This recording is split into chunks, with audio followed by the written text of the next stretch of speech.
बच्चों को दुआएं, बड़ों को सलाम। फ़िज़ा है मेरा नाम। You watching morning with Fiza 24 news पर। नाज़रीन, आज हमारे जो टॉपिक का हम आगाज़ करेंगे, सबसे पहले है तो डिप्रेसिंग, बड़ा अजीब सा, मगर ये हकीकत है। हकीकत ये है कि इंसान अपनी सोच पर जो है ना बड़ा हावी हो जाता है। हम सम टाइम ऐसा सोचते हैं कि भाई ये चीज़ हमने करनी है और वो हम कर नहीं पाते, हम मायूस हो जाते हैं। हम उस सिचुएशन को अपने ऊपर हावी कर लेते हैं। मतलब जब हम फेल होते हैं किसी भी चीज़ में, जब आप फेलियर अपने आप को एक्सेप्ट कर लेते हैं और आप कहते हैं किसी भी मैदान में, किसी भी काम में, किसी रिश्ते में जब हमें शिकस्त मिल जाती है, तो उस शिकस्त को जब आप एक्सेप्ट कर लेते हैं, ये देखें, तो उस एक्सेप्शन में ये होता है कि याद उसके बिना दो एंगल हैं। एक एक्सेप्शन ये होती है जिसमें आप ये कहते हैं कि नहीं यार, ये मेरे से नहीं हुआ, इसको मैंने सही से करना है अब। और दूसरा पहलू उसका एक्सेप्शन का ये होता है कि आई एम फेलियर, मैं कुछ नहीं कर सकता, मैं बस फारिग इंसान हूँ, मेरा तो वजूद जो है इस दुनिया में बस नहीं होना चाहिए और मैंने जो है आगे भी कुछ नहीं करना क्योंकि मैं कुछ कर ही नहीं सकता, ना मेरा इस काम में दिल लगता है, ना मुझे ये पसंद है, ना मैं ये करना चाहता हूँ, आई एम फेलियर। उस टाइम पे इंसान क्या करता है?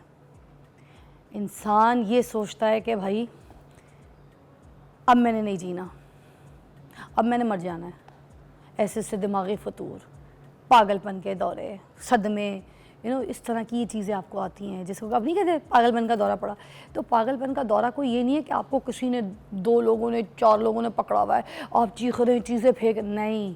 पागलपन का ये भी एक दौरा है जिसमें आप इस फेज़ में कहते हैं कि यार मैंने नहीं जीना, मैंने मर जाना, मैंने सुसाइड कर लेनी है, छत से गिर के जान दे देना, कुछ पी लेना ऐसा केमिकल वाला जिससे आपकी घर में जो है फौतगी, छुरियाँ पकड़ना, ढास। What is this? किसी से इश्क हुआ, नाकामी हुई, लड़की ने आपको भाव नहीं दिया, किसी और से शादी कर ली, या उसके घर वाले राज़ी नहीं हुए, कहानी ख़त्म, मर जाऊंगा। भाई क्यों? छोटे छोटे बच्चे एग्ज़ाम्स में फ़ेल हो रहे हैं, दिमाग ख़राब है उनका, जान देने की बातें कर रहे होते हैं, सुसाइड की बातें कर रहे होते हैं। क्यों?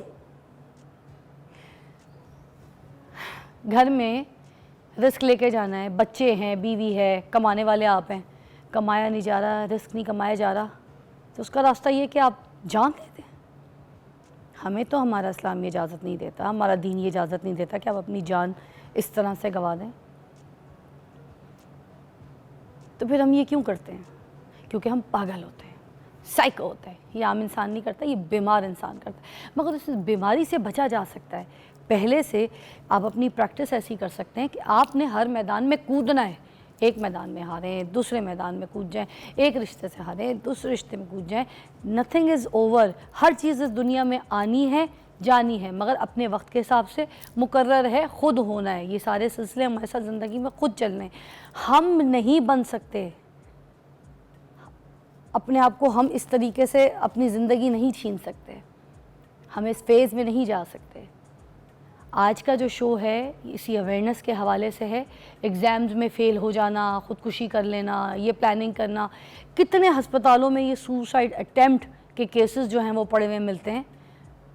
आप भी जानते होंगे, कितने हस्पतालों में आप जाते होंगे तो आप देखते होंगे इश्क की नाकामी में लड़का ने या फिर लड़की ने कोई ना कोई कहानी की हुई है, ठीक है, उसका जो है ना पूरा अंदर से आंतड़ियाँ कट गई हैं, उसने ये कर लिया, उसने वो। व्हाट द हेल, क्या है, क्या मसला है आप लोग को यार? क्यों करते हैं इस तरह की हरकतें? अब जो बंदा, अगर कोई ऐसा मर्द जो अपने घर में, उसको नौकरी नहीं मिल रही, रिस्क नहीं लेके जा पा रहा, बच्चे नहीं पाल पा रहा, उनके दूध पैम्पर के खर्चे नहीं उठा पा रहा, तो आप सुसाइड अटैम्प्ट करें। पीछे आप ये नहीं देख रहे कि आपकी बेगम, आपके बच्चे, पूरा का पूरा ख़ानदान रुल रहा है, बर्बाद हो रहा है आपका पूरा ख़ानदान। कौन पालेगा उसे छत कौन देगा? आपकी बेगम को शटर कौन देगा? आपके बच्चों को कौन पालेगा? आप ही हैं। आप ही करता धरता है। जब आप करता धरता है तो आप उनको रुलता क्यों छोड़ के जाएंगे माशरे में? ना करें ऐसे। हमारे पास ज़बरदस्त साइकोलॉजिस्ट हैं, अम्बरीन सलाहुद्दीन साहिबा, वो आएंगी और ब्रेक के बाद आपके साथ गुफ्तगू करेंगी, आपसे बात करेंगी। जो माशी प्रॉब्लम्स हैं जो माशरे में हो रहे हैं, जिस तरह के सुसाइड केसेस हो रहे हैं, उन सबको एलैबोरेट करके बात करेंगे। रहिएगा मेरे साथ, क्योंकि इस अवेयरनेस प्रोग्राम में मुझे आपका साथ चाहिए। Take a break.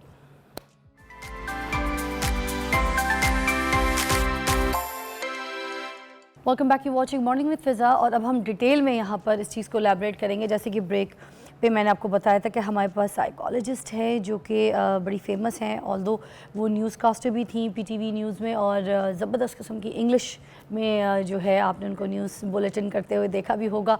अभी पॉडकास्ट करती हैं और बड़े ऐसे जो इम्पोर्टेंट सोशल इश्यूज़ हैं उनके ऊपर नज़रसानी करती हैं। आज हमने अपने प्रोग्राम में भी उनको मदऊ किया, क्योंकि जो टॉपिक था मुझे लगा कि इनसे दबंग और अच्छा एलैबोरेट कोई नहीं कर सकता, and this is the awareness programme. तो हमने दावत दी है अमरीन गुल जी को। अस्सलाम वालेकुम। Thank you so much, a very good morning. Thank you. और आप देखें कितने खुशबाश हम जो है इस टॉपिक को लेके चलेंगे। इट्स जस्ट लाइक मतलब इसको बोलते हुए मुझे कुछ ऐसे अजीब सा हो रहा था कि मेरे ना पूरे फेस के एक्सप्रेशंस अजीब हो गए थे। मतलब लोग कर रहे होते हैं खुदकुशी। अमरीन जी, पहले तो आप ये एलैबोरेट करिए, कौन लोग हैं जो ऐसा स्टेप उठाते हैं या खुदकुशी करते हैं? इनकी सोच में भी ये बात कैसे आ सकती है? बिस्मिल्लाहिर्रहमानिर्रहीम। Fiza, you are very much right कि it's a very sensitive issue. और इस टॉपिक पे लेकिन I would like to give credit to you and your team कि एटलीस्ट उन्होंने टॉपिक पकड़ा। चूँकि बिटर रियलिटीज़ है ना, लेकिन एग्जिस्ट तो कर रही हैं, बात तो करनी है ना इनके ऊपर किसी ना किसी को।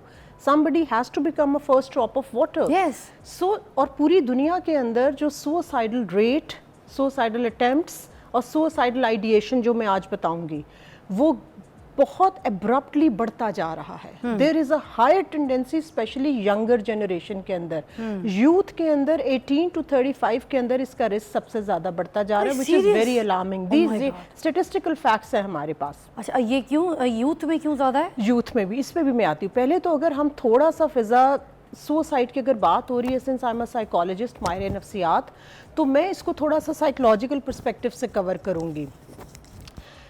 जितना भी आप सुसाइडल एक्सक्यूज़ मी अटेम्प्ट और सुसाइडल आइडिएशन, ये दो मुख्तलिफ चीज़ें हैं। आइडिएशन में क्या होता है कि आपको बार बार ख्याल आना शुरू हो जाता है कि यार मेरी ज़िंदगी का अब कुछ मकसद नहीं, अब मुझे I should finish my life, what is the purpose of my life, मेरा ज़िंदा रहने का मकसद क्या है। होपलेसनेस बहुत ज़्यादा हो जाती है, लेकिन उसमें इंसान अटेम्प्ट नहीं करता। दूसरा आ जाता है सुसाइडल अटेम्प्ट, जिसमें कि इंसान एक्चुअली उसकी, मैं इसको वारदात या जो भी कहूँगी कि वो कार्रवाई डालता है, बाकायदा ये डालती है कि वो उसकी अटेम्प्ट करते हैं।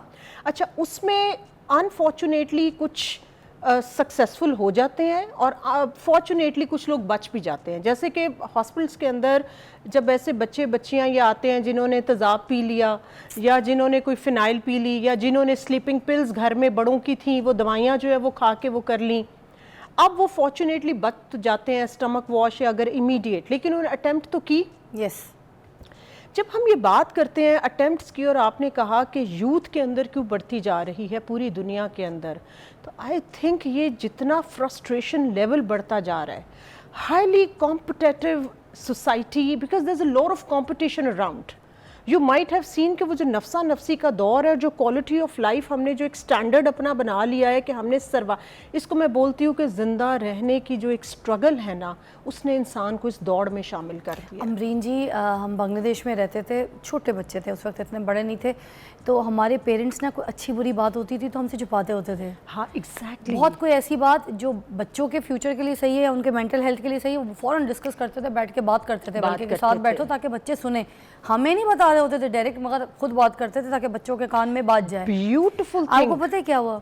हम बांग्लादेश में एक दिन ना, हम इसी तरह रात को लेट वेट जैसे सोते हैं, तो हम लेट सोए, सुबह ना घर में हंगामा मच गया। अम्मी कहे मुझे जाना है, हम लोग जा रहे हैं। ये नहीं बताया जा रहा कि सुबह अभी 2 घंटे अम्मी ने नींद नहीं ली, कहाँ जाना है। तो अब बच्चों के अंदर क्यूरियोसिटी होती है कि करना क्या। ट्रू। तो ऐसे खबर घर के सर्वेंट स्टाफ वगैरह से पूछताछ के ना हमने भी कहानियाँ निकलवाई। वो कहानी क्या थी कि बाप ने बच्चे को मारा, मैट्रिक का स्टूडेंट था जी, उसने जाके जो है ना, यही जो गोलियां आप बता रही हैं, बिल्कुल, इसने रात पी, सुबह मैयत। जी। अब सोचे मेरी अम्मी की उस क्या सिचुएशन होगी कि घर में हमारे भी बच्चे अगर ये बात करेंगे तो ये भी सीखेंगे, ये भी अटेम्प्ट करेंगे, किसी भी बात पे हमने फिजा हमेशा कुछ केसेस आते हैं जब ये मैट्रिक का रिजल्ट निकलता है या FA FSC का रिजल्ट आता है तो हम डेफिनेटली 2-3 केसेस ऐसे हमारी नज़र से गुजरते हैं। अब इसमें मैं थोड़ा सा रीजंस पे ज़रा आऊँगी अपनी ऑडियंस के लिए, ज़रा मैं बताऊँगी कि इसके पीछे मेन रूट कॉज क्या है। मैं आपको रीजन से पहले इस पे भी ज़रूर लाना चाहूँगी, इसमें माँ बाप का भी तो कसूर है ना, पूरी सोसाइटी का है, इस हद तक नहीं पूरी कर देते सोसाइटी का है। जब हम सोसाइटी की फिजा बात करते हैं ना तो it includes your parents, your significant others, जो घर के अंदर जितने भी सिग्निफिकेंट, आपका फिर इंस्टीट्यूशंस, आपके जो आपका करिकुलम, आपके उस्ताद, उसके बाद आपकी workplace stress is another cause you see. तो ये सारा फैक्टर्स मिलकर सोसाइटी में आता है। तो जब हम सोसाइटी की बात करते हैं तो नो डाउट अब पेरेंट्स की ट्रेनिंग भी कौन करे, you yourself is a mother.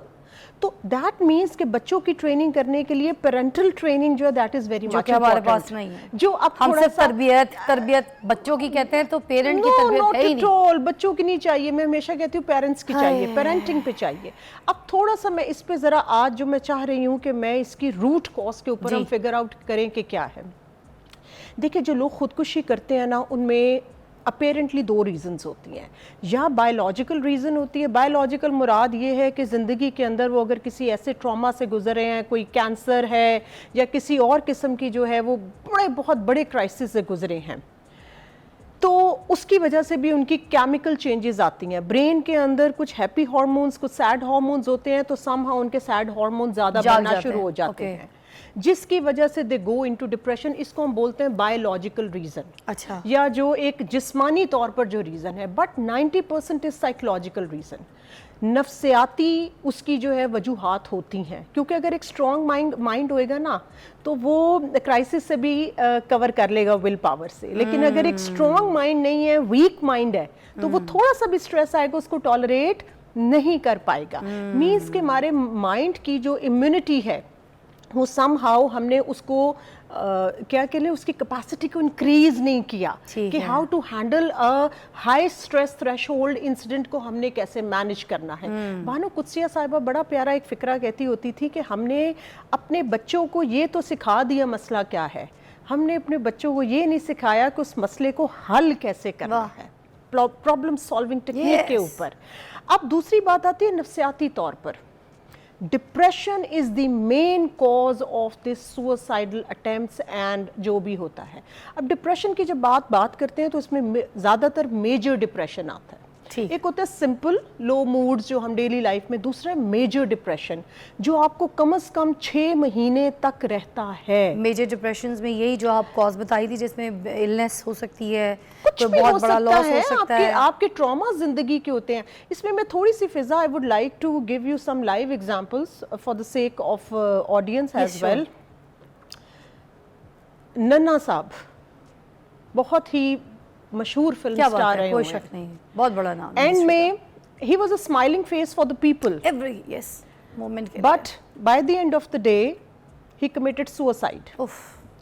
Number 2, doctor Aamir Liaquat end में ट्रॉमेटाइज्ड हुए, रीजन जो भी है, मेंटल हेल्थ तो खराब हुई ना, मेंटल हेल्थ जो उनकी थी, कैसे भी हुई, खुद से हुई, मेंटल हेल्थ तो वो मैं फिर बाद में बताती हूँ। इंडिया के सुशांत जो वो भी इश्क की नाकामियां और जो भी था, या कंपटीशन था, या जो भी लो सेल्फ एस्टीम थी। अब पता है एक और चीज़ देखे कि जब ये होता है ना डिप्रेशन, तो इसमें राह फरार ढूंढने के लिए आप ड्रग्स पे या अल्कोहल पे चले जाते हैं। डॉक्टर आमिर लियाकत का केस देख लें। मैं अब ये फिर कह रही हूँ कि I am not getting judgemental, मैं सिर्फ लोगों को बता रही हूँ कि अगर उस टाइम पर उनको emotional support, family support, friends का सपोर्ट होता तो शायद आज ये ना होता। आप इन तीनों एग्जांपल्स में देखें, सिचुएशंस में जब वो मेंटल उसकी सिचुएशन सही है तो उनको अकेला नहीं छोड़ना। एक ब्रेक लेते हैं, ब्रेक के बाद हम मजीद इसको इलैबोरेट करके आपको समझाने की कोशिश करेंगे कि जब कोई इंसान इस चीज़ों को अटेम्प्ट करने पे आ जाता है कि सुसाइड करनी है, तो वो कौन से ऐसे रीजंस होते हैं और कौन सी ऐसी सपोर्ट होती है जो वो खो बैठता है जिसकी वजह से वो ये स्टेप उठाता है। Take a break, will be right back.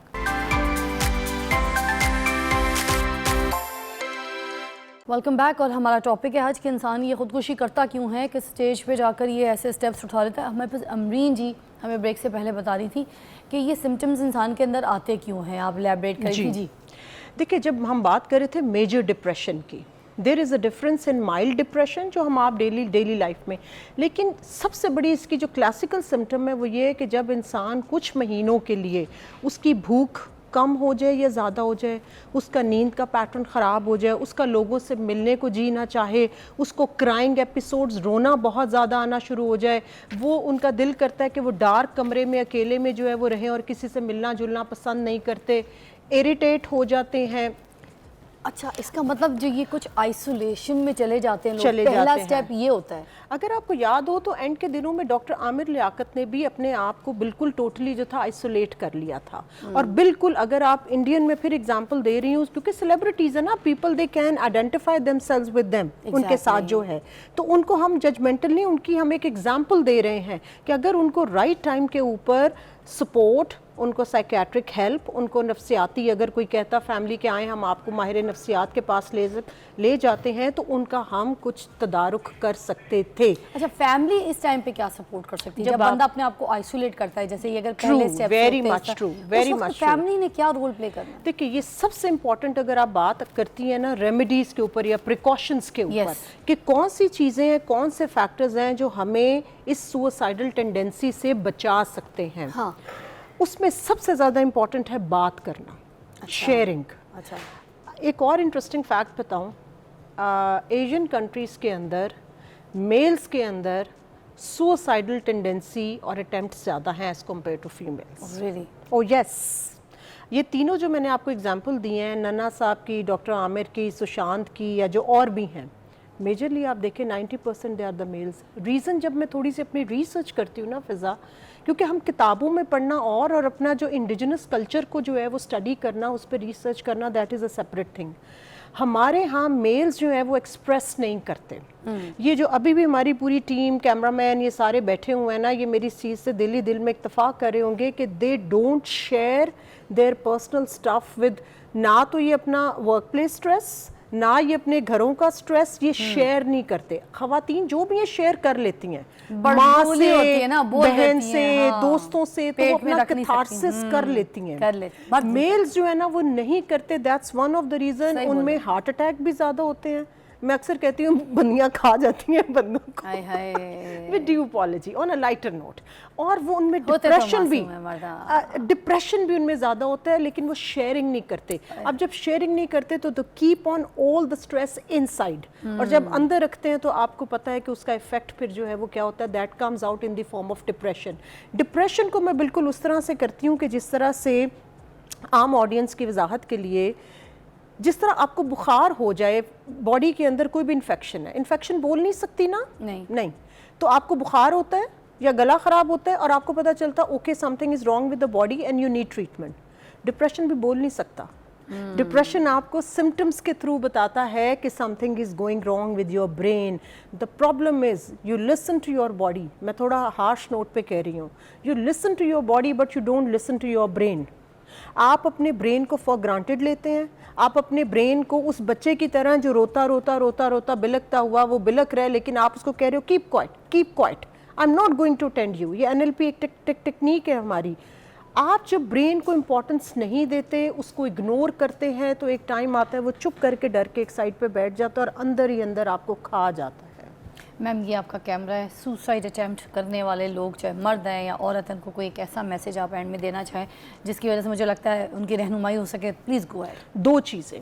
सबसे पहले अपने इर्द गिर्द ये नोटिस करें कि अगर कोई इस फेज से गुजर है, चाहे आप माँ बाप हैं, चाहे आप दोस्त हैं, चाहे आप वर्क प्लेस के ऊपर हैं, चाहे आप रिलेटिव्स या रिश्तेदार हैं, अगर आपको किसी में कोई ऐसी सिम्टम नज़र आती है तो खुदारा जैसे कोई जिस्मानी बीमारी हो तो आप डॉक्टर के पास लेके जाते हैं, इसी तरह आप माहिर नफ्सियात के पास लेकर जाएं।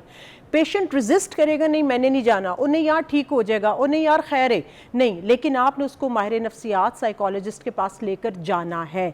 नंबर 2, उसको उस टाइम सुने, उसको इमोशनल सपोर्ट, उसको फैमिली सपोर्ट की उस टाइम सबसे ज़्यादा ज़रूरत होती है।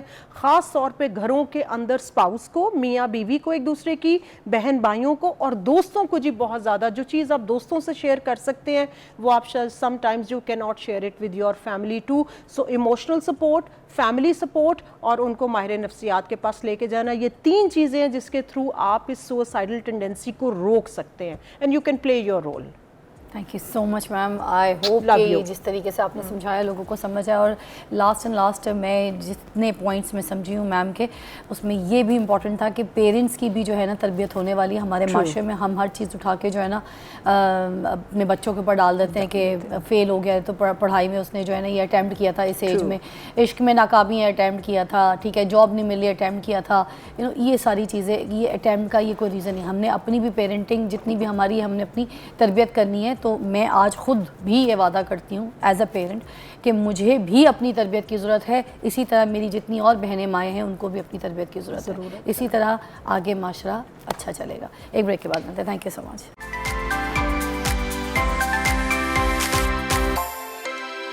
Welcome back, you watching morning with Fiza. और नाज़रीन, ज़बरदस्त सेगमेंट शुरू होने लगा है। सारी मेरी बहनें रेडी हो जाएं, स्किन से रिलेटेड बात करेंगे और ज़बरदस्त हकीम साहब हमारे साथ मौजूद हैं, अताउर रहमान साहब, जो कि ऑन डिमांड आपके यहाँ पर फरमाइश पे हमारे पास आते हैं। और सबसे पहले मैं आपको ये बता दूँ कि हम आज जो स्किन की ऐसी इश्यूज़ हैं उनको हम तो जैसे यहाँ पर डिस्कस कर ही रहे थे, मगर आज हम उनकी जो कुछ ऐसी रेमेडीज़ हैं, कोई ऐसे तरीके से कुछ जो चीज़ें बनाने वाली हैं वो आपके सामने उसके रास पाश करेंगे। अताउर रहमान साहब हमें घरेलू घर में फ़ेस वॉश कैसे बनाना है, हमने घर में अपने मास्क कैसे बनाने हैं, ये सारी चीज़ों को यहाँ पर एलैबोरेट करके दिखाएंगे, बताएंगे। कॉपी पेन ले लीजिए, स्क्रीनशॉट्स ले लीजिए हमारी। और ये रहे अताउर रहमान साहब। क्या हाल है जी? अल्लाह का शुक्र, अल्हम्दुलिल्लाह जी, माशाल्लाह। देखिए थोड़ा टाइम लगा कर आते हैं मगर आते हैं धमाके से, अपने फैंस के लिए तोहफा लाते हैं। बस जी ऐसी है ना जी। सबसे पहले तो मुझे बताइए, जो स्किन के हमें इतने इश्यूज़ हो जाते हैं, ठीक है, और सबसे ज़्यादा सर्दियों में मुंह ड्राई हो जाता है हमारा, खुश्क जल्द पे वैसी हर चीज़ जो है ना हमें इरिटेट करती है, इची स्किन भी हो जाती है एंड ऑल दैट। तो हम इस सर्दियों के लिए पहले तो आप मुझे बता दीजिए कि किस तरीके से हम अपनी होम केयर कर सकते हैं, फिर जो जो चीज़ें आप स्टेप बाय स्टेप बताते जाएंगे, लाइव हम उसको सीखते जाएंगे।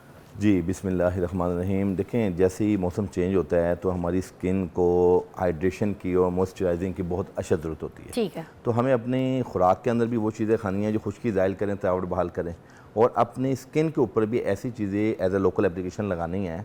और जो हमारी कुदरती अल्लाह पाक ने घर के अंदर जो चीज़ें और जो कुदरत के ऐन मुताबिक चीज़ें बनी हैं, उनका ताल्लुक़ हमारी स्किन के साथ, स्किन के जो एलिमेंट्स हैं उनके साथ बहुत करीबी है, और बल्कि उनकी ग़िज़ा है। अच्छा। ये तो अनफॉर्चुनेटली पूरी दुनिया से जो केमिकल्स और सिंथेटिक चीज़ों की वजह से हम लोगों ने अपनी स्किन ख़राब कर ली है। जो कुदरती, देखें, रंग का सांवला होना एक अलग चीज़ है, लेकिन स्किन का ग्लो होना और हेल्दी होना ये अलग मैटर है, वन टोन होना। हाँ, हमारे यहाँ लोग समझते हैं कि रंग गोरा होना ही सेहत की निशानी है, लेकिन नहीं।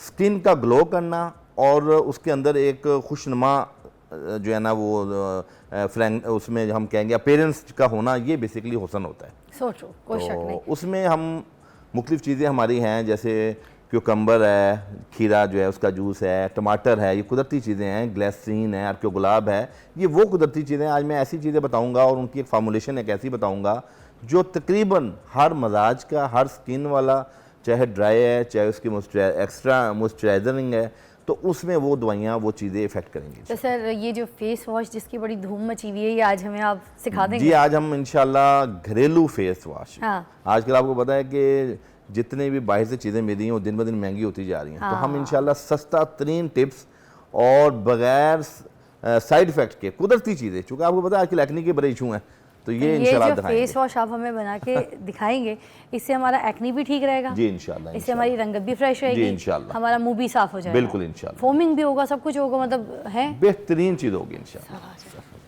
कोई चमत्कार यहाँ पर होने लगा है। और वो फेस वॉश जो घर में हम बना सकते हैं, ये हमें आज बता देंगे कि उसकी क्या तरीका है। क्या क्या चाहिए सर? स्पून मिल जाएगा जी, चम्मच चाहिए जी अली। ओके, जब तक कि चम्मच अच्छा, बिल्कुल जी।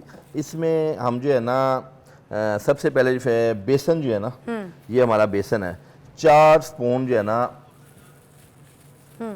4 चम्मच जो है ना हम बेसन, चम्मच उधर से निकाल के दे दें कैबिनेट में से, शाबाश, जल्दी। अच्छा, ये मैं अभी आपको बताता हूँ। ये जब तक कि आप जी, चाहें ग्लास तो में। ये ढक्कन ले सकते हैं आप, क्योंकि ये जी, ढक्कन भी जी। 1 चम्मच के हाँ बराबर जी, है। ढक्कन ये भी वाला, बिल्कुल। ये ले, जी ठीक, निकालते जल्दी करें बेटा। कोई बात नहीं। ये ले चम्मच, आ गया, आ भाग गया के आए चम्मच। जाते। थैंक यू जी शुक्रिया जी। सर। जी अच्छा, इसमें सबसे पहले हम लेंगे बेसन के 4 चम्मच। ओके। ठीक है, ये थोड़ा बड़ा साइज है, छोटे साइज के 1 2 3 4 ठीक है। 4 चम्मच बेसन हो जाएगा। ओके। और इसके बाद जो है इसमें माल्टे का जो छिलका है, माल्टे के छिलके का जो पाउडर है जी, ये है। बना बनाया मिल जी जाता है नहीं, वैसे? ये हमने खुद जो है ना किन्नू के छिलके को लेके उसको ड्राई करके उसका पाउडर खुद बनाया। ओके। ये तो घरों में जब जब माल्टे का सीजन आता सर है। ये मुझे बता दें जी। कि जो ये छिलके होते हैं माल्टे का, जब मौसम आता है इसके छिलकों को कितने दिन हमने छिलकों धूप लगानी है? को तकरीबन 1-1.5 दिन आप धूप लगाएंगे, बिल्कुल ड्राई हो जाएंगे। जाली डाल के और धूप उसको लगाना आप घर में ग्राइंड कर लें, वो पाउडर बन जाएगा। ठीक है सर, कितने 4 डालने? ये जो है ना आपने तकरीबन 2 चम्मच डालने 2 माल्टे के चम्मच। छिलके। 1, ठीक है। अच्छा, इसकी खुशबू जी जी इतनी अच्छी आ रही है जैसे अब मैं माल्टा खा रही हूँ। जी जी बिल्कुल। वेरी नाइस, वाकई काफ़ी फ्रेश है ये। तीसरी चीज़ इसमें आपने ये देखना है कि ये मुल्तानी मिट्टी है डली वाली, आपने खुद लेनी है, मार्केट से पीसीबी नहीं लेनी। ठीक ये है। लेके इसको हमने पिसवाया हुआ है पाउडर की शक्ल में। ठीक है, खाते भी हैं लोग ना। हाँ इसको लोग खाते भी हैं, लेकिन ये कि इसको ज़्यादा इसका लोकल एप्लीकेशन पे ये मुल्तानी मिट्टी डली वाली लेनी है। हाँ जी हाँ जी असली है। बिल्कुल। अच्छा, और इसका पाउडर डालना है? जी जी ये इसमें जो है ना आप डाल लें कितनी? बिल्कुल 1 टीस्पून। इतनी सही है? जी जी ओके। और ठीक है, और इसमें आपने बिल्कुल थोड़ा सा जो है ना हुस्न यूसुफ, अरे वाह 1/2 टीस्पून आपने हुस्न यूसुफ का पाउडर ये आपने सर, डालना आज है। कोई स्क्रब भी बता दें उसने जी, यूसुफ जी। का। अल्लाह बता देते हैं आपको इंशाल्लाह। सेहत जिंदगी दे, इतनी दुआएं दूंगी मैं आपको। अल्लाह बख्शे, मेरी अम्मी हुस्न यूसुफ का एक स्क्रब लगाती थी, इतनी आधी मुझे चम्मच, स्कूल 1/2 जाते थे टीस्पून। तो गोरे हो जाते थे। इतना काफ़ी है? जी जी ये ठीक है, ये आज आपने बता के जाना, मैं आपको जाने नहीं दूंगी। और जो मुझे बताएंगे तो फिर लाइव बताएंगे आप। बिल्कुल। ये हुस्न यूसुफ भी अच्छा, डाल दिया। इन तमाम चीज़ों को पाउडर बना के एक जार में रख लें। ओके। सुबह जब आप उठते हैं तो उसमें अर्के गुलाब डाल लें अपने, ये जिस तरह आपने ये हाथ में अर्के गुलाब डाल लिया आपने, ठीक है। उसमें तकरीबन 1 चम्मच से 1.5 चम्मच का वो मिक्स करके ना, तो आपने एज अ फेस वॉश इसको अपने स्किन को 5 मिनट के देना लिए, मुझे, देना। जी ये आप अपने हाथ में नहीं, ये किसी और कॉली में डालें तो आपका ज़्यादा तैयार हो गया ना। नहीं, आप मुझे अर्के गुलाब दें। जी अर्के गुलाब में देता हूँ। दें, जी जी दे सर, डालें। बस ये काफ़ी ज़्यादा है? हो गया, एक और डाल दें उसमें।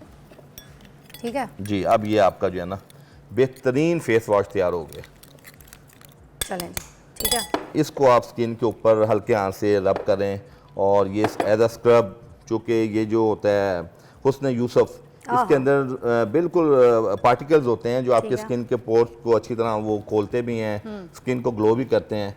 और आप ये देखें कि इसके 5 मिनट हल्के हाथ से इसको रब करना है, हल्के हाथ से। 5 मिनट के बाद आपकी स्किन भी ग्लो करेगी। ठीक है। और आपको जिन लोगों को एक्ने की इश्यूज़ हैं, जिन लोगों को एलर्जी की इश्यूज़ हैं, वो भी इसमें कोई नुकसान का पहलू नहीं है। सर अब आप एक साथ साथ मुझे सादा जो हुस्न यूसुफ का स्क्रब है ना फेस के लिए, वो भी जी, जी। बता दें, क्योंकि लोग इसको बहुत सिर्फ गुलाब के अर्क के साथ रगड़ लेते हैं और उसके बाद उनके पोर्स खुल जाते हैं, चेहरे पे जलन भी होती है। जी, जी, जी, तो जी। लोगों को समझ कोई नहीं है हुस्न यूसुफ, क्योंकि आपको पता है वर्ल्ड वाइड पॉपुलर है पूरी दुनिया में तो इसका एक इसमें स्क्रब बता जितनी दें। भी कॉस्मेटिक है उसके अंदर ये एक जुज़ आज़म का जो है ना इसको दिया गया है। क्या बात है जी सर, बताएं ना। जब अच्छा, तक के साथ साथ ये इसमें- मैं मल्ली में डिफरेंस दिखाऊंगी लोगों को। जी जी इसमें जो है ना इंशाल्लाह आप ये देखें कि ये चीज़ होगी। हुस्न यूसुफ के बारे में ये है कि इसकी क्वांटिटी को 1/4 से लेके 1/2 टीस्पून तक एक टाइम पे यूज़ करना है। अच्छा। अक्सर लोग इसको 1 टीस्पून करते हैं, हाँ। वो ओवरडोज हो जाती है, उसके अंदर फिर ये रैशेस बनते हैं।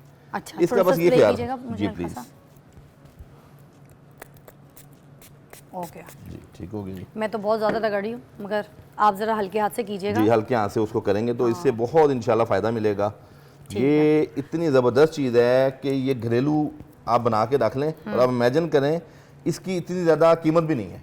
यानी आप इसको अगर 200-300 रुपये में तैयार करेंगे तो पूरे घर के 3-4 लोग जो है ना इसको जो है ना वो अल्हम्दुलिल्लाह सर इस्तेमाल दिखाएं कर ज़रा सकते डिफरेंस, हैं। हाथ धुलाएं मेरा। जी बिल्कुल प्लीज़, इधर ही धो लें हाथ धो ले, इसमें। दिखाएं ज़रा, बस जी डिफरेंस देख लें आप।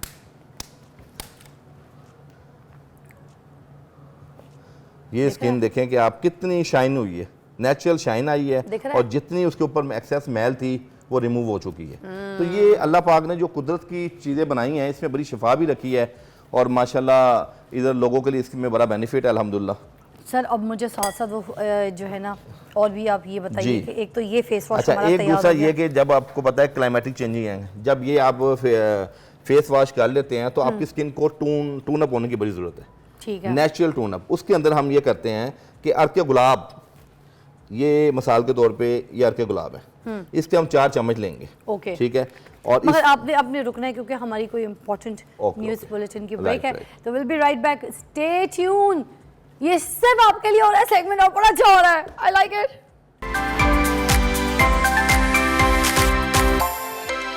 Welcome back, you watching morning with Fiza और मेरे साथ ज़बरदस्त हकीम साहब मौजूद हैं, तरुण साहब, और हमें इन्होंने अभी पहले बताया कि किस तरीके से हम घर में अपना फेस वॉश बना सकते हैं और नो डाउट्स कोई साइड इफ़ेक्ट नहीं होते, वो रंग भी साफ़ करता है, स्किन को भी ग्लो करता है। उसके अंदर इतनी ज़बरदस्त चीज़ें थी, हुस्न यूसुफ था, उसके अंदर माल्टा के छिलके थे, उसके अंदर मुल्तानी मट्टी थी, ठीक है, उसके अंदर गुलाब का अर्क था। ये सारी वो चीज़ें हैं जो आप इस्तेमाल करें तो आपके स्किन को ग्लो दे सकती है, वाइटनिंग दे सकती है। और फिर एक्सफोलिएशन वेरी इंपॉर्टेंट। जब तक आपकी स्किन एक्सफोलिएट नहीं करेगी, आपकी नई जल्द नई स्किन वापस नहीं आएगी, उसके अंदर ग्लो शाइन नहीं आएगी। मेक श्योर एक्सफोलिएट किया करें। तो उसके अंदर था, हम मुझे कोई ऐसा टोनर भी बताए, क्योंकि ये तो मुझे पूरा फेशियल जो है आज आप बता रहे, एक आपने हमें फेस वॉश बता दिया जो स्क्रबिंग के साथ हो गया, अब आप कोई टोनर ऐसा बता जी। दें। अच्छा, नेचुरल स्किन टोनर जो है ना बहुत सिंपल है, अर्क गुलाब, ये भी बना के दिखा दें। जी जी प्लीज़। जी प्लीज़, ये देखें जी, ये इसमें बना देते हैं। आप 4 चम्मच ले लें अर्क गुलाब, ठीक है। इसको साफ़ करना है, ये टिश्यू नीचे भी है, ये ले सर। चलो जी, जज़ाकल्लाह। ये 4 चम्मच आप ना अर्क गुलाब ले लें, ठीक है। 1 2 3 4, ठीक है।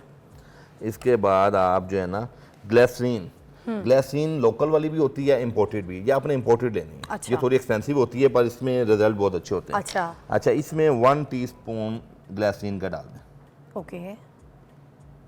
ठीक हो गया और जी। ये तो सबसे अच्छा मॉइस्चराइजर। अच्छा, इसके बाद तीसरी चीज़ लेमन, लेमन के ओनली 7 ड्रॉप्स डालने हैं। ठीक है। अगर आप इसका निकाल के ड्रॉपर में डालेंगे वो ज़्यादा बेहतर है, लेकिन हम अंदाजे से डाल देते हैं, ठीक है जी। ठीक है। हम इसको अंदाजे से डाल देते हैं, जी जी जी, बिस्मिल्लाह।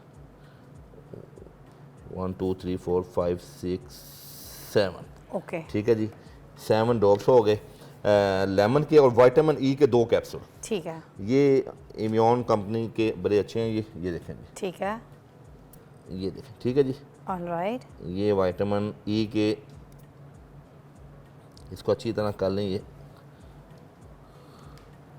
2 कैप्सूल्स, जी 2 कैप्सूल, फिर इनकी अच्छी मिक्सिंग कर दे, है ना। जी इनकी ये मिक्सिंग हमने इसको किसी भी बॉटल जार में जो है रखना है। जी, ये आप किसी भी छोटी बोतल में डाल के रख लें। ओके। तो इसका ये फ़ायदा है कि ये आप स्किन पे जब भी आप फेस वॉश करें उसके बाद इसको जो है ना हल्का सा लेके अप्लाई कर दें चेहरे पे, बिल्कुल थोड़ा सा। अच्छा। और आप इमेजिन करें कि इसके लगाने के बाद 1 हफ्ते के अंदर हाँ। स्किन इतनी ज़बरदस्त ग्लो करेगी कि आपको अंदाज़ा होगा कि जो बड़ी बड़ी कंपनीज के टोनर महंगे तीन एक तरफ, और जो कुदरती टोनर है अल्लाह पाक ने जो चीज़ें बनाई हैं हाँ। इंसानी सेहत के लिए, इंसानी हुस्न के लिए, इसका मुकाबला वो चीज़ें नहीं कर सकती। आहा। और इसकी आप खुशबू भी देखें कितनी अच्छी है। Exactly, और और मॉइस्चर आगे जो कितना मौसम अच्छा आ रहा है। है सर्दियों, उसमें तो इसका बहुत ज़बरदस्त रिजल्ट है अल्हम्दुलिल्लाह। वाह, और सुने इसमें मॉइस्चर भी है। हाँ जी, ये मॉइस्चर जैसे इसमें। कोई चिकनी क्रीम हम लगाते हैं ना, जी, जी, बिल्कुल। वैसा मॉइस्चर है, मगर ये साथ साथ जज्ब हो रहा है क्योंकि विटामिन ई ऊपर स्किन के रह जाती है, जरा वो लेयर बना देती है बड़ी Absolutely। चिकनी सी, है ना। तो बिल्कुल वो ऐसे। वैसे रह भी गई, और वाकई सुने मज़े की चीज़ है। तो इसको हम स्प्रे बॉटल में नहीं रखेंगे, हम किसी ऐसी शीशी में हाँ, रखेंगे। लिक्विड वाली बन जाएगा इसका। आप किसी आप छोटी सी शीशी में, जैसे ग्लासरीन की शीशी खाली होती है, आप उसी में डाल के रख लें। तो ये बेहतरीन चीज़ शाइन है। भी कितनी अच्छी आ गई, हाँ, देखें तो ये अल्लाह पाक की तरफ से चमक रहे कुदरती हैं चीज़ें। हाथ। ओह वाह। अच्छा, उसके बाद मुझे बताइए, ये जो हल्के आंखों जी, के, जी। इसके लिए भी बड़े मसले होते हैं लड़कियों को, बेचारी को बिल्कुल। पूरा मुंह साफ है, आंखों के नीचे एड है हल्के, उसके लिए बहन अच्छा, मेरी क्या हल्कों के लिए बहुत ज़बरदस्त 2 चीज़ें हैं। हाँ। वो बिल्कुल सिंपल हैं।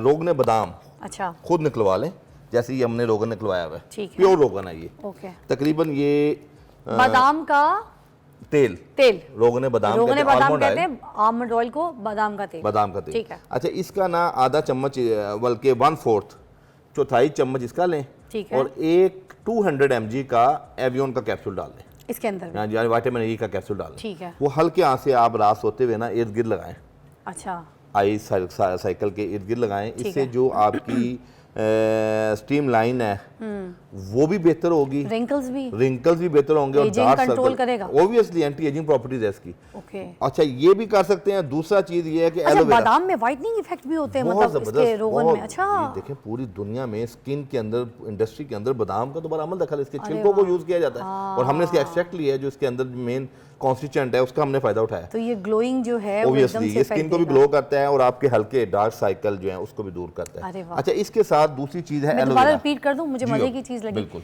देखिए, रोगन बादाम इन्होंने कहा है 1/4 ऑफ टीस्पून, 1/4 टीस्पून, ठीक है। और एक उसके जो है ना अंदर कैप्सूल है ये विटामिन ई एक का विटामिन ई का कोई इसको भी डाल के कैप्सूल डाल दे। कैप्सूल नहीं तो आपको अच्छे बाहर की कंपनी का मिल जाए, तो वो आप समझे आपने कितने को डालना है? बिल्कुल 200 mg के बराबर, 200 mg के बराबर, इस कैप्सूल के बराबर, बस। ठीक है। तो वो ये डाल के, कमाल की चीज है। और इतना कोई टोनर आपका? ये तो बहुत ज्यादा है ना। हाँ। ये तो 50 ml है, लेकिन आप अगर बना के रखना चाहते हैं हाँ। तो 50 ml के अंदर तो फिर आप 10, 12, 15 कैप्सूल डाल लें, ओह, तो इतनी ये आपका लिक्विड तैयार हो जाएगा, डेली लगा लिया करें। अरे वाह, हाँ, वो आप लगा सकते हैं। क्या बात है जी। अच्छा, ठीक हो गया दूसरा उसके अंदर डार्क सर्कल के अंदर हमारा जो एलोवेरा है जी। इसका गूदा ले लें। अच्छा, ठीक है। बिल्कुल थोड़ा सा इसका गूदा लेके इसके अंदर भी विटामिन ई का कैप्सूल डालना है, 200 mg का, और ये भी आप अप्लाई करें अपनी आईज के इर्द गिर्द। अच्छा। और आप इमेजिन करें, ज्यादा देर नहीं, 1 हफ्ता लगाने के बाद जिन लोगों के गहरे हल्के हैं, निशानात हैं और पैचेस होते हैं कई लोगों के जो बहुत मायूब लगते हैं, स्किन यानी कि आप महंगे से महंगी चीज भी लगाते हैं तो वो उस पर असर नहीं करती। कितनी महंगी आइसक्रीम आती है हमारी, अरे सबसे महंगी लाइनर आती क्रीम हुई आती है, है। हाँ। तो ये कुदरती चीजें हैं जो अल्लाह पाक ने इसमें शिफा रखी है, उसका कोई नुकसान भी नहीं है। सर, एक और चीज़ मुझे बता जी, दें, प्लीज़। बहुत से लोगों को ना ये समझ कोई नहीं है। अब मैं चाहती हूँ आप प्लीज़ इस बात को बताएं कि एलोवेरा लोग ऐसे निकालते हैं, तोड़ते हैं, डायरेक्ट चेहरे पे लगा देते हैं। आप बताएं डायरेक्ट चेहरे पे, इसको नहीं, मिक्स नहीं, करके लगाना चाहिए? ये सारी देखें, डिटेल प्लीज़ ज़रूर बताएं मुझे। एलोवेरा का एक मैं चीज़ बताता चलूँ कि एलोवेरा का जब भी आपने गूदा घर में निकालना है ना, उसको 1, 1.5, 2 घंटे आपने फ्रिज में रख देना है। ओके। उसके बाद वो जो 1.5, 2 घंटे फ्रिज में रहने से या बाहर उसका गूदा निकलने के बाद उसके जो टॉक्सिन एलिमेंट हैं, एजेंट्स हैं, वो रेक्टिफाई हो जाएंगे। वाह, फिर वो ज़्यादा इफेक्टिव हो जाएगा और साइड इफेक्ट से भी मुबर्रा हो जाएगा। अरे वाह। ये इसका एक खास ख्याल रखना है कि जब भी आपने एलोवेरा का गूदा यूज़ करना है, इसको आप अपने हर घर में लगा होता है, ठीक है। आप इसको काटें, गूदा निकाल के प्लेट में रख लें, ठीक। 1.5 से 2 घंटे के बाद आप इसको अप्लाई करें। सही। अच्छा सर, वो जो खा भी रहे होते हैं हम लोग जी जी एलोवेरा, हाँ जी, वो एलोवेरा ठीक है, खा जी, लें जी, सही मज़े से, उसके भी ये फायदे बता दें। देखें, एलोवेरा का जो इस्तेमाल खाने के वाले से है ना, जिन लोगों को जोड़ों के मराज हैं, जिन लोगों को कमर की दर्द है, मोरों के मसले हैं, कीमे के अंदर देसी घी में फ्राई करके एलोवेरा का गूदा डाल के उसको अच्छी तरह फ्राई करके इस्तेमाल करने से आपकी जो लुब्रिकेशन है, आपकी जो घुटने के अंदर आवाज़ें आती हैं, आपके जो विटामिन डी लेवल आपका है, इससे वो पूरा होता है। और आपकी बोन डेंसिटी के जो इश्यूज हैं, हड्डियां कमज़ोर हो जाती हैं, वीक हो जाती हैं, वो अल्हम्दुलिल्लाह से बेहतर हो जाती है। माशाल्लाह। बॉडी इसमें जो हमारा है ना, जिसको आप कह लें बोन डेंसिटी जो मजबूत होगी, तो आप जल्दी और उस आर्थराइटिस की तरफ नहीं जाएंगे, आप ऑस्टियोआर्थराइटिस की तरफ नहीं जाएंगे। ये अल्लाह पाक ने बहुत बड़ी नेमत दी है। इस दौर में लोग इसको सिर्फ स्किन पे लगाते हैं, खाते नहीं हैं। वाह। और पुराने जितने हमारे कोहना तिब्बा थे, वो अपनी खुराक का इन्होंने हिस्सा बनाया हुआ था। हफ्ते 10 दिन बाद एलोवेरा को किसी न किसी शेप में, बल्कि कीमे में तो रूटीन में खाया जाता था। वाह वाह वाह। अच्छा सर, आगे चलते हैं। मुझे अब ये बताइएगा कि आप मास्क हमें बताएंगे पहले या कुछ और? मास्क बता देते हैं, मास्क को हम ज़बानी बता देते हैं जी। देखें, मास्क के अंदर आप लिख लें कुछ चीज़ें। चावल का आटा लेना है। अच्छा सर, ले ही लें फिर, आ जाए। ले लें। बिल्कुल ले लें, क्योंकि जिस तरह आप मुझे फिर मैं ही भूल जाऊंगी, मैं भी तो अपनी रील देख सकूं बाद में। मैंने भी तो चलें, घर में मैं कैसे चावल का आटा इसको हम साफ कर लें, गीला है ज़रा। अच्छा जी प्लीज़, 1 मिनट।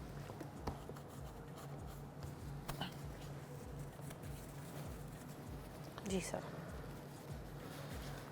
ये चावल का आटा आप ले लें 1 चम्मच, ठीक है जी।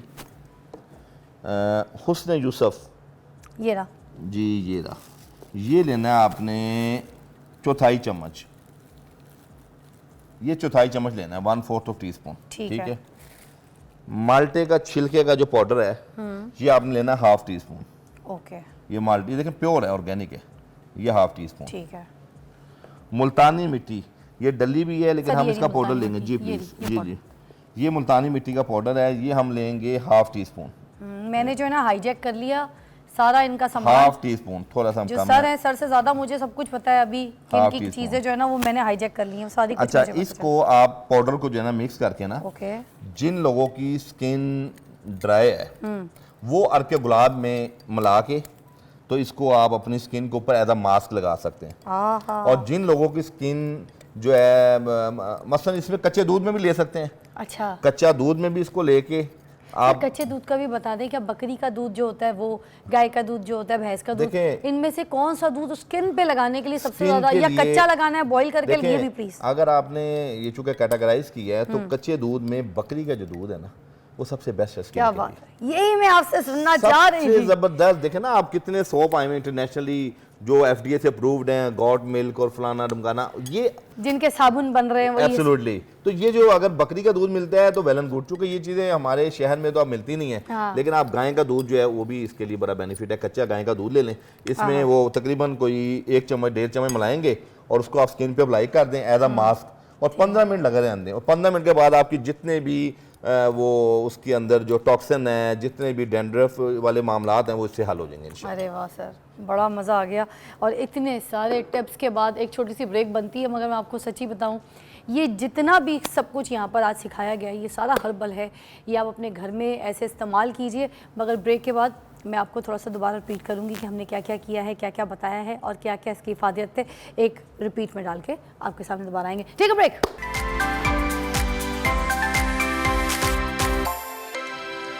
Welcome back to watching morning with Fiza. और ज़बरदस्त सेगमेंट के बाद जो हकीम अताउर रहमान साहब हैं, मैंने उनको भी यहाँ पे मधु रखा है, हमारे साथ ही हैं, क्योंकि हम उनसे पूछेंगे कि इतनी सारी चीज़ें जो उन्होंने हमें लगाने के हिसाब से बताई, कंप्लीट फेशियल बताया जिसमें स्क्रब था, फेस वॉश था, मास्क था, टोनर था, ये हम घर पर भी कर सकते हैं। हमें क्या ज़रूरत है पार्लर में जाके, हम इतने महंगे महंगे पैसे भी देते हैं और जो हमारा मुँह केमिकल चीज़ों से जो चमकता है वो हार्डली हमारे पास से 5 दिन 7 दिन तक हमारा मुँह हल्का चमका रहता है, उसके बाद ख़त्म। तो अगर ये हम रेगुलरली भी इस्तेमाल करें ना, मतलब हर ऑल्टरनेट डेज़ में या वीक में ट्वाइस, तो आप यकीन कीजिए हमारी स्किन इतनी खूबसूरत लगेगी। और सच्ची मानिए, दुनिया के सारे प्रोडक्ट्स केमिकल वाले हों या कोई भी सैलून प्रोडक्ट्स हों, जब आप ये चीज़ें अपने घर पे एक बार भी मुंह पे मलते हैं तो मुंह चमक के सामने आ जाता है, एकदम से निखार आता है, खूबसूरत लगता है। सबसे बड़ी बात ये वो वाली चीज़ें जो मैं भी लगा सकती हूँ, मेरी बेटी भी लगा सकती है, और हम खूबसूरत लगते हैं, प्यारे लगते हैं। इसके बाद जब हम क्रीम्स भी लगाएं मुँह पे, तो वो क्रीम्स भी ज़्यादा अच्छा इफेक्ट देती हैं चेहरे पे, क्योंकि आपकी अंदर तक डीप सफाई हो चुकी होती है, क्लिनजिंग हो चुकी होती है, स्क्रबिंग हो चुकी होती है, एक्सफोलिएटिंग हो चुकी होती है। तो चीज़ों को समझिए, ये चीज़ें हमारे घर पे हैं, इस्तेमाल कीजिए और खूबसूरत बनिए। खूबसूरती का सब यही राज है। अच्छा जी, मैं आपसे पूछना चाहूँगी कि कोई ऐसी चीज़ भी बता दीजिए जो पीने के लिए हो, कोई खाने के लिए हो, जिससे हमारी खूबसूरती स्किन जो है बरकरार रहे, ग्लो रहे, मॉइस्ट हमारी स्किन पे रहे। जी, एक हमारे तिब के अंदर ना 3 चीज़ों का मुरक्कब है जिसको हम तिरफला कहते हैं। तिरफला 3 फल हैं, हलेला, बलेला, आमला। इनका पाउडर भी मार्केट से मिल जाता है और आप खुद भी पिसवा सकते हैं। ठीक। अच्छा, इसका तरीकाकार ये है कि ये ख़वातीन के लिए अल्लाह रब्बुल इज़्ज़त की तरफ से बहुत बड़ी नेमत है। इसके अंदर एंटी एजिंग प्रॉपर्टीज़ हैं। फिर जिनकी स्किन ऑयली होती है वो वक्ती तौर पे जब भी कोई चीज़ लगाते हैं वो ऑयलीपन तो ख़त्म होता है, पर अंदर से जब तक ऑयलीपन उसका ख़त्म नहीं होगा तो मुकम्मल इस्लाह नहीं होती। हलेला, बलेला, तिरपला, हलेला, बलेला, आमला। आमला। अच्छा, इस तीनों के इंग्रेडिएंट्स को अगर आप थोड़ा सा सर्च करेंगे ना, rich source of vitamin C, vitamin E, zinc और मुख्तलिफ ऐसे कॉन्स्टिट्यूएंट मौजूद हैं जो आपकी स्किन को भी ग्लो करते हैं, आपकी स्किन का ऑयलीपन जो है एक्सेस उसको ख़त्म करते हैं, और एंटी एजिंग प्रॉपर्टीज़ है। यानी जिनकी स्किन के ऊपर झुर्रियाँ आ रही हैं, बुढ़ापा जल्दी आ रहा है, तो वो एंटी एजिंग प्रॉपर्टीज़ भी है इसमें। एक तो ये इस्तेमाल करें, इससे बड़ा फ़ायदा होगा। दूसरी चीज़ हमारे बच्चों में, किस तरह इस्तेमाल करना है, कब कब खाना है? ये 1 टीस्पून रात बेड टाइम पे लेना, ओनली 1 टाइम। ठीक है, पाउडर फॉर्म में? ये पाउडर फॉर्म बना के इसका, या आप बना बनाया ले लें तो 1 चम्मच, जो बड़े लोग हैं वो 1 टीस्पून, जो ज़रा छोटे हैं 3 एज के वो ½ टीस्पून ले लें। ठीक है। और आप यकीन कीजिए इसको आप तकरीबन 40 दिन इस्तेमाल करने के बाद आपको खुद महसूस होगा कि जैसे आप सुबह एक्सरसाइज करके फ्रेश होते हैं तो आपकी स्किन फ्रेश होना शुरू हो जाएगी। ठीक, हलेला, बलेला, आमला, तीनों को हम मिकदार करके इसका पाउडर फॉर्म बना लें, घर पे रख लें साइड टेबल पे। रात को सोते वक्त वो कह रहे हैं कि फक्की की तरह आप इसका 1 चम्मच फाँक लें, 40 दिन तक इस्तेमाल करें। टोटका होता है, टोटके के जो है टाइमिंग होते हैं, 3 महीना करें, 16 दिन करें, इस तरह के टाइम्स जो आपको हकीम साहब भी बता रहे होते। तो इन्होंने 40 दिन का टोटका दिया है, ट्राई करके देखिए, लाइफ बदल जाएगी। बात तो सही है।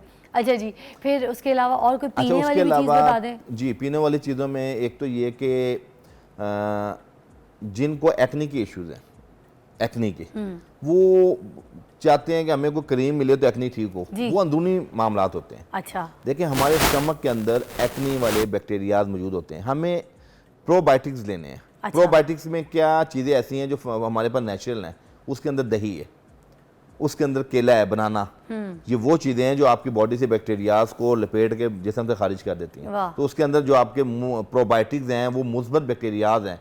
जब मुस्बत बैक्टीरियाज बॉडी में ज़्यादा आएंगे तो आपकी स्किन भी ग्लो करेगी और आपकी बॉडी डिहाइड्रेट की तरफ नहीं जाएगी। वाह। जैसे मोशन लगते हैं इंसान को, पेट खराब होता है, डायरिया होता है, तो स्किन से पानी की कमी होती है, डिहाइड्रेशन होती है, जी। उस सूरत में आपकी आंतों के साथ मोशन के ज़रिए, लूज स्टूल के ज़रिए आपके बैक्टीरिया खारिज हो जाते हैं। अच्छा, इसीलिए कहते हैं दही का इस्तेमाल। दही लेते हैं, छिलका इसबगोल लेते हैं, केले का इस्तेमाल करते हैं, नरम ग़िज़ा। फिर आप देखें प्रोबायोटिक्स हमारे, वो हम दही में डाल के लेते हैं, फौरी तौर पे हमारे अंदर एनर्जी आ जाती है। सही बात है। अच्छा, एक चीज़ मैं बता रहा था कि एक्ने के लिए हमारी जो टीन एज की बच्चियाँ हैं, बच्चे हैं, वो बहुत परेशान होते हैं। उसके अंदर ओनली 3 जड़ी बूटियाँ हैं। अच्छा, उसको रात को भिगो के उसका पानी पीना है, तो वो भी मेरा ख्याल है 21 यौम या 41 यौम इस्तेमाल करेंगे तो दायमी तौर पे एक्ने के इश्यूज ठीक हो जाएंगे। सर वो क्या है बता दें। अच्छा, उसके अंदर 7 अदद उनाब ले लें। अच्छा उनाब रेड कलर के होते हैं जी, आपने मुझे यहाँ पे जी, उसका फूल 7 दिया। अदद उनाब, 1 चम्मच जो है ना वो चरायता चराइता। लकड़ी होती है, जी जी जी। और तकरीबन 1 चम्मच के बराबर अफसन तीन अफसल तीन। ये हमारी जड़ी बूटी होती है। बेसिकली ये उर्दू में इसकी वो कर दें सर, उर्दू में उर्दू नाम में है। हिज्जे कर दें ताकि अलिफ फे से सीन नून ते ये नून, अफसन तीन। अफसल तीन, ठीक जी। है ठीक है। अच्छा, ये तीनों चीज़ों को रात को भिगो दें, सुबह निहार मुंह छान के पुन के सिर्फ पानी पीना है, इसको गर्म नहीं करना। अच्छा, ओनली आपने सुबह उठते साथ पानी पीना है। अच्छा, इसके और बहुत फ़ायदे हैं। क्या? देखिए, अगर इसको हम बहुत डीपली जाएं तो अल्हम्दुलिल्लाह एंटीऑक्सीडेंट प्रॉपर्टीज़ है, कैंसर तक में ये काम करता है, स्किन के अंदर टॉक्सिन को ठीक करता है, पिंपल्स को ठीक करता है, पिगमेंटेशन को ठीक करता अरे है। वाह सर, बहुत ही आपने तो ये अच्छा, magic एक और फायदा, जी। मलेरिया पैरासाइट, जब हमें मच्छर वगैरह आते हैं तो मलेरिया में इसका इस्तेमाल भी मलेरिया बॉडी से खत्म करता है। अरे वाह सर, एक कॉल शामिल करते हैं। अस्सलाम वालेकुम शहजादी। कैसी है फिजा? ग्रेट, गुड, यू से व्हाट्स अप, क्या पूछेंगी आज? हकीम अताउर रहमान साहब हमारे साथ है। जी जी, मैंने इनसे पूछना है कि मेरे फ्रंट से जो बाल है ना बिल्कुल बारीक है और वो हेल्दी नहीं है, और वहाँ पे उगाने के लिए बालों के लिए बहुत मैं तेल शैम्पू इस्तेमाल कर चुकी हूँ, उसके लिए क्या हो सकता है? जी, बालों को थिक करने के लिए मेरी बहन आप रोगने बादाम तकरीबन 1 चम्मच आहा। और 1 चम्मच सर मैं आपको थोड़ा पॉज करूंगी, आपकी बात बिल्कुल जी, जी। ठीक है। रोगने बादाम से एक और चीज़ मैं बताती हूँ, पहली ही उन्होंने इतनी अच्छी बताई, क्योंकि सर में जब कमजोरी होती है ना तो भी बाल गिरते हैं, तो रोगने बादाम सर को आपको ताकत देता है। एब्सोल्युटली। वाह सर, आगे। असल में जिंक है ना, जी। जिंक का मुरक्कब है। रोगने बादाम 1 चम्मच मेरी ठीक बहन है। आप इस्तेमाल करें, और 1 चम्मच एलोवेरा का गूदा, ठीक है। इसको, और साथ उसमें 1 चम्मच दही और आधा चम्मच शहद मिला लें। अरे वाह, इन चारों चीज़ों को मिक्स करके ना आप अपने बालों पे लेप करें, वो आधा पौना घंटा वो लगा रहने दें बालों पे। दही तो ऐसा मॉइस्चर जी, जी। देगा बालों को, और बहुत साथ जबरदस्त में चीज़ है। शहद जो है वो ग्लोइंग देगा Glowing है। बालों की एक एक और उसके रूट बाद से आप बाल। नहा लें अरे वाह। और अच्छा आप सर, ये- कितनी देर तक लगा के रखना है इसको? आधा घंटा, बस। हाँ, बालों पे लगा के आधा घंटा, उसके बाद आप इसको नहा लें। नहाने अच्छा। के बाद आपके बाल शैम्पू कर लें किसी भी हर्बल से, क्या बात तो आप यकीन कीजिए ये जो बालों के अंदर थिकनेस भी आएगी और आगे से जो बाल कम है वो भी बढ़ जाएंगे। सर ये अब हम कब कब कर सकते हैं? अच्छा, हम मीन मुझे खुद बहुत अच्छा लगा, मैंने भी करना है। कब कब कर सकते हैं, जल्दी बता ये दें। हम तकरीबन डेली कर सकते हैं, 7-8 दिन, एक दिन छोड़ के एक दिन कर सकते हैं, कोई इशू नहीं। अरे वाह ये बड़ी कुदरत, ये हफ्ते में 2 दिन कर सकते हैं। Sir, thank you so much, बहुत अच्छा लगा। आज का शो मैं आपको बताऊं, मेरा शो था। मुझे आज इतने दिनों के बाद अताउर रहमान साहब ने वो जो सारे अपनी पोट्री है ना वो खोल के मेरे सामने रख दी, और वो सारे जादुई फेशियल बताया आज हमारे प्रोग्राम में, वो आप ज़रूर इस्तेमाल कीजिएगा। जो नुस्खे पीने के लिए बताए हैं, जो डार्क सर्कल के लिए बताए हैं, वो एक्नी के लिए जो बताएं, इस पूरी एपिसोड की रील्स को हमारी संभाल लीजिएगा, सोशल मीडिया पे आपको ये मिल जाएंगी, और ये कारआमद है, इस्तेमाल कीजिए और फिर मुझे फ़ोन करके बताइए ज़रूर कि हमने ये सारे जो है ना नुस्खे अताउर रहमान साहब के इस्तेमाल किए। Take a break, thank you so much. Welcome back watching morning with Fiza. और अब जनाब हम बात करेंगे डाइट के ऊपर, वेट लॉस के ऊपर। और ये भी मेरी बहनों का बहुत अच्छा सेगमेंट, मगर मेरे भाई भी तैयार हो जाएं क्योंकि वो भी बड़ी कोशिश करते हैं, इतना जिम ज्वाइन करते हैं, जाते हैं, सारा दिन एक्सरसाइज में गुजार देते हैं, मगर उसके बावजूद वेट लूज़ नहीं होता। अब उसकी क्या वजूहत होती है? मे बी हमें ये लगता है कि सिर्फ जिम में भाग दौड़, ट्रेडमिल पे खड़े होने से, वेट लिफ्टिंग से, कार्डियो से हम अपना वेट लूज़ कर देंगे। ये गलत मिथ है। इस बात को सही क्या तरीका है ये बताने के लिए हमने जिनको मदऊ किया है वो है ज़िशान महमूद, डाइटिशियन भी हैं, ट्रेनर भी हैं, और आपको सही तरीके से समझाएंगे कि क्यों लोग जिम में जाते हैं, सारा दिन लगाते हैं, उसके बावजूद भी उनका वेट कम नहीं होता। तो इसकी वजूहात क्या होती हैं? अस्सलाम वालेकुम। वालेकुम अस्सलाम। कैसे हैं ज़िशान? अल्लाह का शुक्र, ठीक ठाक। तो बताइए ना, ये सवाल तो मैंने आपके आगे फेंक दिया। ये जिम में 2-2, 3-3 घंटे, 4-4 घंटे एक्सरसाइज में गुजार देते लोग, वेट फिर भी कम नहीं होता। क्या सही तरीका है इसका? देखें, इसमें नंबर ऑफ़ फैक्टर्स इन्वॉल्व होते हैं। जब भी आपने वेट गेन या लॉस करना होता है ना, तो अल्टीमेट एज अ डाइटिशियन मैं आपको ये बताऊंगा कि अल्टीमेटली जो सारी कहानी है ना वो कैलोरीज़ की है। अगर आपकी कैलोरीज़ ज़्यादा थी, आपने कंज्यूम की पर डे, और आपने एक्सरसाइज और फिज़िकल एक्टिविटी से वो बर्न नहीं की, चाहे वो फिज़िकल एक्टिविटी घर में हो सकती है, वॉक हो सकता है, आपके स्टेप्स हो सकते हैं, आपने वो एक्स्ट्रा कैलोरीज़ बर्न नहीं की, तो आप गेन करेंगे वेट। ठीक है, ये एक स्नैरियो है जो कि बड़ा एक प्योर स्नैरियो है। लॉस करने का स्नैरियो ये है कि आपने डेफिसिट के अंदर खाया है, कैलोरीज डेफिसिट के अंदर, और आपने ज़्यादा एक्सरसाइज की है, जो ऑलरेडी आपकी बॉडी के अंदर स्टोर्ड फैट था वो बर्न हो गया। ठीक है, ये भी एक प्योर स्नैरियो है। कुछ चीज़ें इन चीज़ों को ख़राब करती हैं, इस स्नैरियो को तंग करती हैं। उसमें आपका हार्मोनल इम्बैलेंस आ जाता है, उसमें आपका स्ट्रेस लेवल आ जाता है, उसमें आपका स्लीप क्वालिटी आ जाती है, उसके अंदर आपके डिफरेंट जो इश्यूज़ हैं, कोई डिज़ीज़ रिलेटेड इशू हो सकता है, वो चीज़ें आ सकती हैं इसके अंदर, जो कि वेट गेन को और वेट लॉस के प्रोसेस को या तो मुश्किल बना देते हैं या कि और इम्पॉसिबल भी बना देते हैं।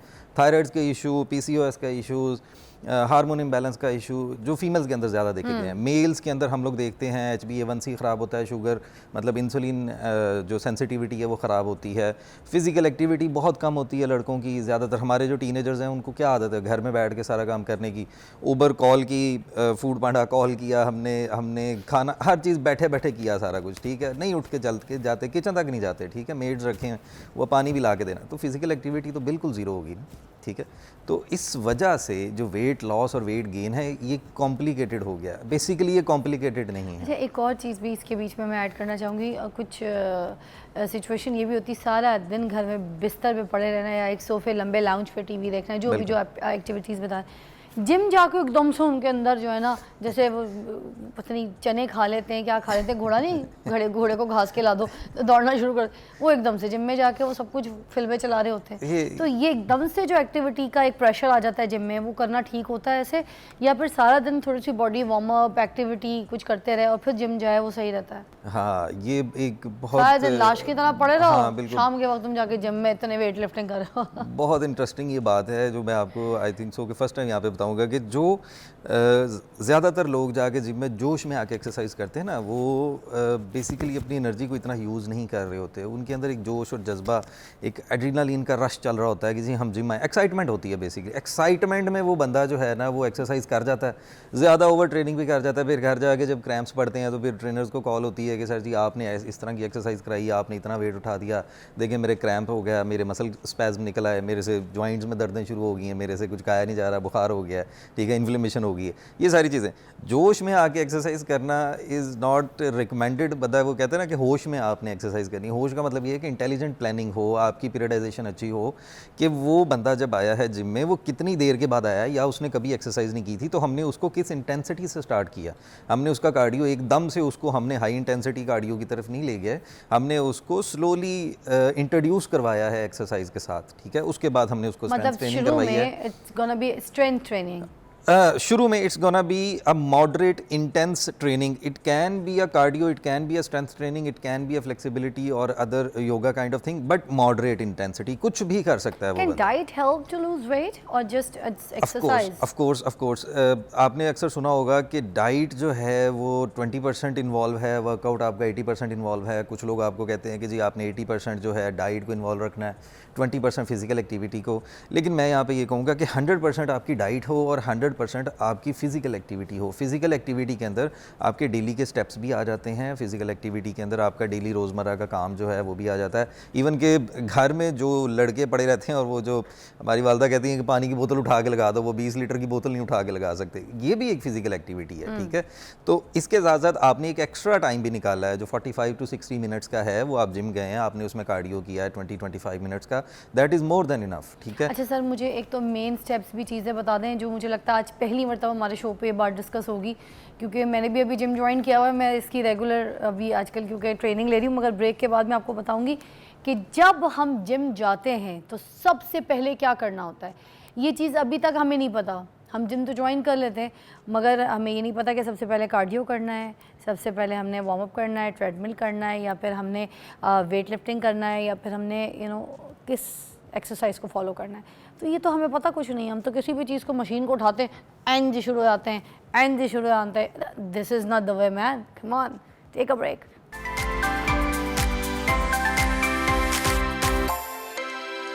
Welcome back, you watching morning with Fiza. ज़बरदस्त ट्रेनर और डाइटिशियन हमारे साथ ज़िशान मौजूद है। और मैंने ब्रेक से पहले ये सवाल किया था कि ये जो हम सुन रहे होते हैं कि बंदा जिम गया, एक्सरसाइज की, उसकी वहीं डेथ हो गई, क्या वजूहत है? क्या हमें ये नहीं पता कि जैसे ही हम जिम जाते हैं तो हमने सबसे पहले कौन सी मशीनरी इस्तेमाल करनी है, कैसी एक्सरसाइज करनी है, कार्डियो ये वो क्या पहले करना है, जो उसकी वजह से हमें पता होना चाहिए कि हमारी बॉडी वार्म अप हो। Over to you, please explain कीजिएगा।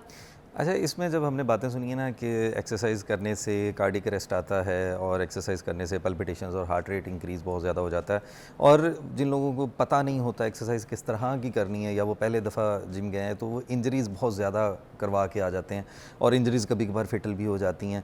ज़्यादातर पाकिस्तान के अंदर जो हमने केसेस इस तरह के नोट किए ना, उसके अंदर बैंड सब्सटेंस का इस्तेमाल बहुत ज़्यादा करवाया गया नए बच्चों को, आने वाले बच्चों को, जिनका जो जेनेटिक पोटेंशियल था, जो उनका जेनेटिक थ्रेशोल्ड था, वो अचीव नहीं हुआ था और उन्होंने उनको स्टार्ट करवा दिया एक एक्सट्रोजनस सब्सटेंस के ऊपर जो कि ममनू है, बैंड है, नहीं लेना चाहिए, जिनको हम स्टीरॉइड्स कहते हैं।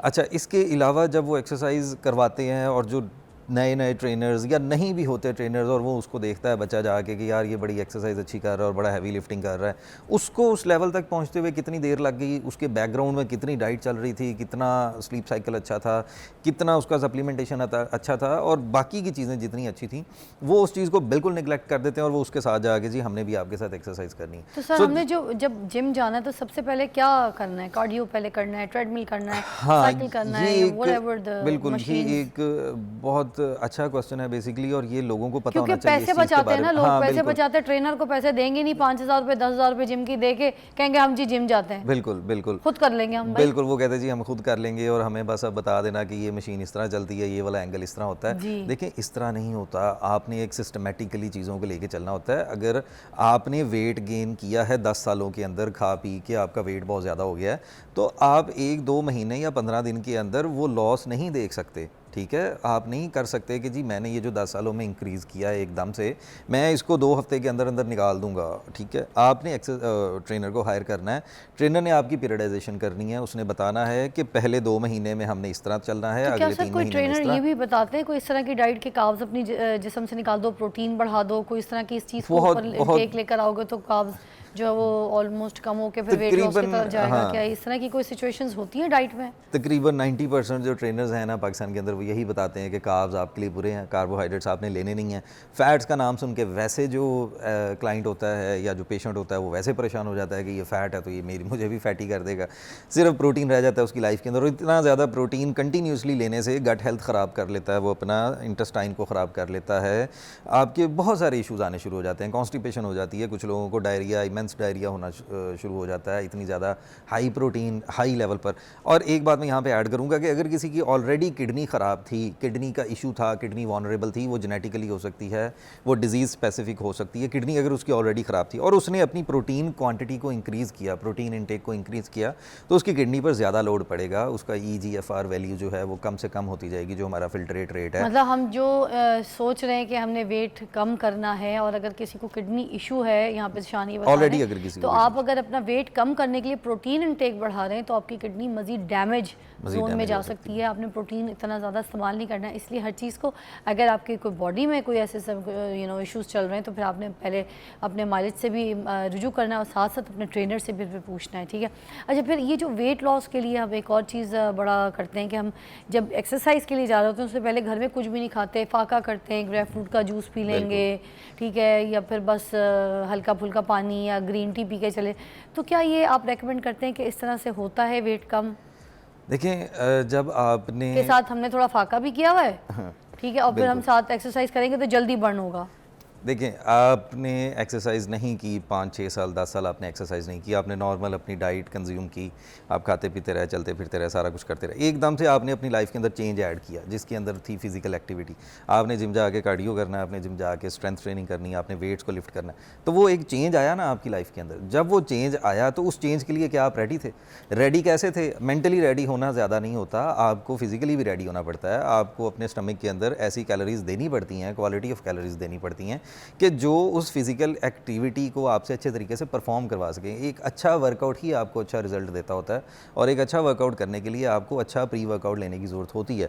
खाना खाने का ऐसा सच मैं नहीं कहता कि आप 1 से 2 घंटे पहले ही अपना जो मेजर मील होता है जिसमें 600 से 700 कैलोरीज होती हैं एक मील के अंदर, लंच हो सकता है, डिनर हो सकता है, ब्रेकफास्ट हो सकता है, वो आप करें। उसके बाद जब आपने एक्सरसाइज के लिए जाना है तो कोशिश करें कि कोई फ्रूट्स का इंटेक करके जाएँ, ठीक है। फ्रूट्स के अंदर बहुत सारे लोग बनानास की तरफ आ जाते हैं, बनानास के अलावा भी बहुत सारी चीज़ें अल्लाह ताला ने, खजूर जो एक इतना अच्छा सोर्स है आपका फ्रक्टोज का और ग्लूकोज का, वो आपके लिए पैदा की है। खजूर का इस्तेमाल कर सकते हैं। कितने खजूर खा सकते हैं? जब 2 अगर से कोई वेट 3 कम देखें, करने के लिए जिम जाता है तो खजूर कितने कोई खा सकता है? देखें, हमारी सर्विंग साइज़ हमेशा मसला करती है कि जब हम खजूर की बात करते हैं, जब हम ड्राई फ्रूट्स की बात करते हैं कि आपने एक सर्विंग ड्राई फ्रूट की जो है ना वो आपका एक मुट्ठी है, ठीक है। मुट्ठी पूरी ये नहीं है कि आपने खोल के पूरा हाथ डाल के पकड़ा है और पूरा हाथ भर लिया आपने, ऐसे नहीं होगा। सोक्ड बादाम भी खा सकते हैं? बादाम भी खा सकते हैं, of course. Dry fruits and half cup of black coffee, ये हमेशा मेरा क्लाइंट्स के लिए प्री वर्कआउट रिकमेंडेड रहा है। इसके साथ मैं एक एप्पल को इन करवाता हूँ उन लोगों के साथ, और उनका एक्सरसाइज लेवल, उनका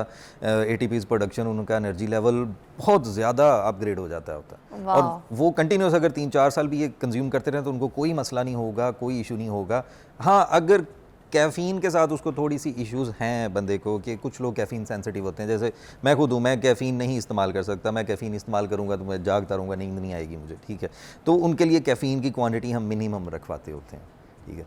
तो कॉफ़ी, आप हल्का फुल्का ड्राई फ्रूट की सर्विंग, 2 वॉलनट्स जो है वो 1 सर्विंग है। पूरे वॉलनट की मुट्ठी भरना 1 सर्विंग नहीं है, 2 वॉलनट्स 1 सर्विंग है। 6 से 7 आलमंड्स 1 सर्विंग है। 5 से 6 पिस्ताशियोज 1 सर्विंग है। 2 डेट्स 1 सर्विंग है, ठीक है, ठीक है। Thank you so much Zeeshan, बहुत बहुत शुक्रिया आपकी तशरीफ़ आवरी का। हम आपको बार बार बुलाते रहेंगे ताकि ये लोगों की जो मिथ है ना ये ख़त्म हो जाए कि सिर्फ एक्सरसाइज करने से वेट लूज़ होता है या सिर्फ डाइट करने से होता है। ये क्रैश डाइट, फास्ट डाइट जो आपका वेट कम नहीं करती है, कैलोरीज सिर्फ कम करने से वेट कम नहीं होता।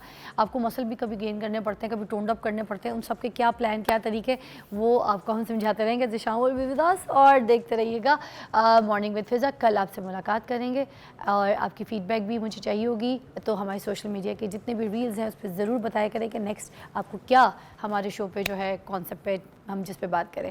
अरे बहुत ख्याल रखिएगा। अल्लाह हाफ़िज़।